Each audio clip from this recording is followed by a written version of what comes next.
Hi everybody, my name's Andrew, for those of you who don't know me, and I'm going to be telling a story about a moment in my life that changed my life, and how it changed my life.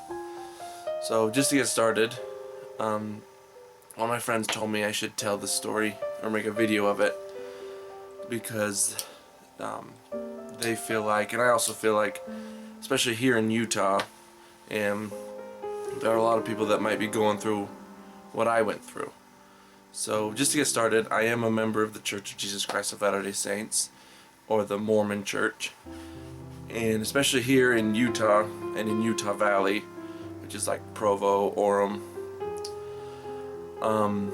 there's kind of this just assumption that you either will serve or have served a mission, which means you've gone out for 2 years, if you're a man or a young man, and have gone to a place where you were called to and served the church proclaiming the gospel. And it's a great opportunity. So many people, it's changed their lives, not only for the people who have served, but the people who they have served. If that makes sense. So growing up here, we were all just kind of taught, oh, you're going to serve a mission, it's going to be great, get excited. And we're all getting excited. My group of friends that I'd hang out with, especially junior high and high school, we were all born around the same time, within a couple months of each other, so we're all really excited. We couldn't wait to graduate, turn 19, and be able to go out and serve missions. And so finally my time came to go serve a mission. Most of my friends had already gone at that point. I got called to serve in the Washington Everett mission, and I entered the MTC at the end of August 2011. It was just a great opportunity for me. I was so excited. While I was in the MTC, I went in the MTC on a Wednesday, and I believe it was on Sunday night. Things were going great. Obviously you miss your family and it's tough adjusting, but things were going really great. It was awesome. Sunday night, and kind of just as a preface or whatever, most of the time, I'm not trying to, step on anybody's beliefs or anything, but most of the time I think dreams are just dreams. They don't mean anything, it's kind of just something that happens. But there are on occasion where I believe dreams do mean something. Whether you want to call them visions or whatever, I don't know. I do believe from time to time we'll each have a dream that, we were meant to have. It was supposed to teach us something. And that night, I had a dream that meant something. I'm not going to go into the details or anything, but in it I was inspired that I needed to go home. That home was where I was needed most. And so I woke up and it felt so real. I was kind of just freaking out because I wanted to be on my mission. I wanted to be doing what I was doing. But this inspiration was going against that, was not going against me serving a mission, but saying that where I was really needed most was at home. So I spent that next day fasting and praying, trying to figure out if this thing was real or if I was just, making it up in my head because I was scared. And finally I realized that this is real and I needed to go home. And so I made the toughest decision I've ever had to make, and I decided to go home. I told some of my leaders in the MTC, and that's when things really started to get rough, because meeting with a couple different leaders in the MTC, they did not believe what I was saying, and they said some things that I believe should not have been said. They said some things that were hurtful, and I felt like they were trying to, force me or intimidate me into staying in the MTC, and that just wasn't okay. Before, I was willing to stay in the MTC and do what it took to leave the right way, but after meeting with them a couple times, I realized that that's not going to happen. I'm not going to sit around and wait a week for them to just keep telling me the same things and not listen to me. I really felt like I was not being heard. So I convinced one of them to let me call my brother, and then I convinced my brother to come pick me up later that night. I think it was on Monday night. Long story short, a lot of other things happened, but long story short, my brother was able to come and pick me up. Even though he was kind of hesitant as well, he was able to come pick me up. And so I figured that things would get better because I was following this inspiration, that I was doing what I was supposed to be doing, and it felt right. I felt like I was on the right path, but things didn't get easier. It was just more of the same waiting for me at home. People not really understanding why I came home, not really listening to what I had to say, and just assuming that I was home because I was scared or lazy or afraid. And so that was rough. My whole life I had grown up being, the good little Mormon boy and just doing what people told me. And for them to come home and be treated kind of like I was not the outcast, but someone that my neighbors and some of my friends and family weren't proud to know, if that makes sense. And that was rough. I lost some friends along the way, and it was just really rough.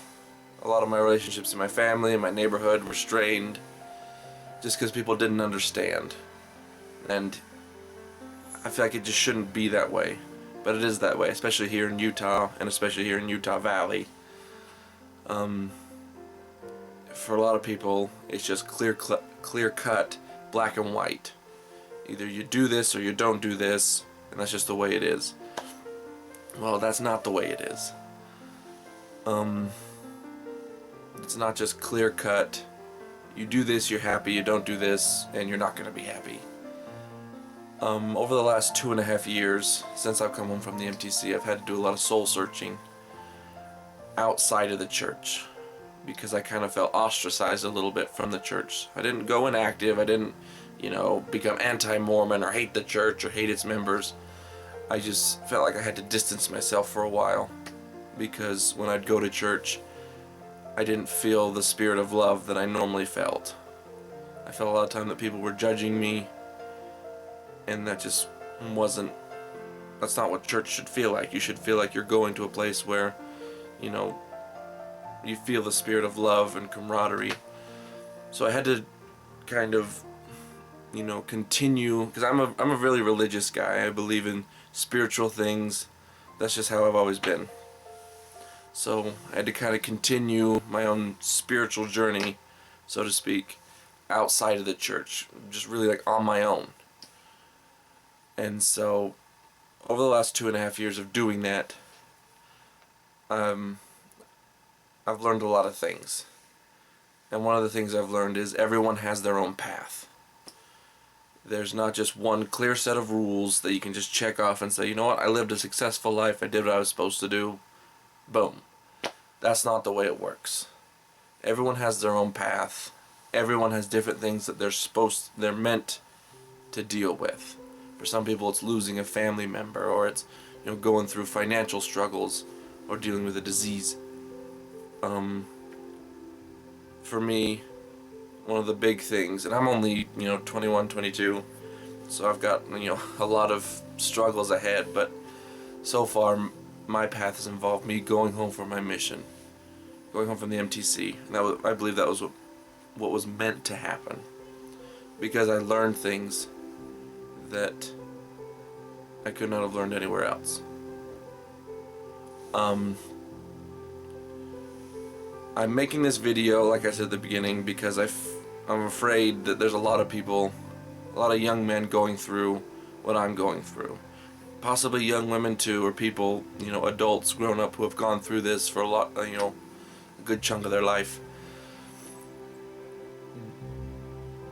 Going on a mission or doing a lot of things that people say you should be doing, that's good and all, but in the end, big decisions should be made between you, your loved ones, and if you're religious, you know, your God, your deity, your heavenly Father, whatever. Those big decisions should be made between you and Him. You shouldn't feel like people are making decisions for you. And looking back now, when I was growing up and I was a teenager, and this wasn't intentional, no one was trying to control me or anything, but I felt like that's the way my life was going, or headed, is people were making decisions for me. Just because I was following the rules, I was doing what I was supposed to be doing, people were kind of guiding my life for me and making decisions for me. And so that's one of the big lessons I learned in coming home from the MTC. I learned to make decisions finally for myself. I wasn't trying to make anyone happy, or, you know, check off a list, or just follow the crowd. I was finally able to make decisions truly on my own. And that's kind of the point I want to get across, is everyone has their own path, and you shouldn't be afraid to follow yours. It's been a rough 2.5 years, and it's still going to be rough moving on. I've been trying to, you know, move on with my life, and there's some people that don't move on. They hear I haven't served a mission, and they treat me like I have, you know, leprosy or something, that there's something wrong with me. I can't tell you how many times I've said, when someone's asked me, you know, where did you serve your mission? I said, I didn't serve a mission. And they just look down and they're like, oh, I'm sorry. Well, I'm not sorry, because I didn't do anything wrong. I followed inspiration from my Heavenly Father, and it's been really hard. In fact, it probably would have been easier for me just to serve my mission. I would have received less, you know, criticism and judgment. But I know that this is where I'm supposed to be. I have no regrets. So, for anyone out there who's going through a similar struggle, just know that you're not alone. Everyone goes through something like this. But sadly, I feel like, especially again here in Utah, it's kind of a big time, you know, struggle for especially young men and men who haven't served missions. They kind of get that judgment, and that's just not okay. Everyone has their own path. Everyone should be able to act for themselves and not be acted upon. If you're doing your best to be your best, then nothing else matters really. And that's one of the things I want to get across. Just keep doing your best to be your best. Sorry if this video got a little intense. I just thought I'd like to share my story. Hopefully this video will help other people who are going through a similar situation. Please share this video with anyone who's going through something similar to what I'm going through, or if you just want to share the video. Thanks for watching. Again, sorry if this got intense. Yeah. Thanks for watching.